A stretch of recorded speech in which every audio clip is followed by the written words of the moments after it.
Putting God first can be difficult. What can we learn from Samson, who refused to put God first? Samson was born as a Nazarene. This meant he had to live a certain way. First of all, he should not drink wine, grape juice, or anything from the vine. He should not touch dead bodies, and most famously, Nazarenes should not cut their hair. Since his younger years, Samson was a strong and unpleasant boy. When he came of age, the Lord led him to a young Philistine woman, and while approaching the vineyards of Timnah, Samson tears a lion apart with his bare hands. He later comes to the lion's carcass and scooped out the honey produced by a swarm of bees inside the carcass. Did you notice it?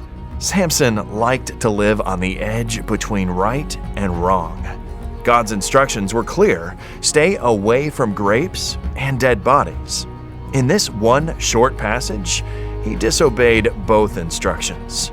Later, it would be easier for him to allow his hair to be cut, as he had already chosen the rebellious route. No one wakes up one day and decides to reject God. There's always a series of small decisions when we fail to put God first. When we notice our strength hasn't left us, we convince ourselves we're still on the right track. God invites us to put Him first today, so we are not victims of our enemy like Samson was. When Samson realized the spiritual corruption of his heart, he immediately called out to God, and God answered. In fact, the Bible tells the story that every prayer Samson prayed was answered. God was merciful with Samson, and He will be merciful with us. Even if you were not faithful with your tithe and promise in the past, you can always start today. Samson refused to put God first.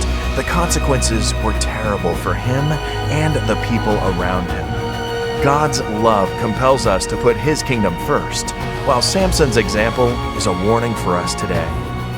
As we return our tithe and promise, we are challenged to put God first.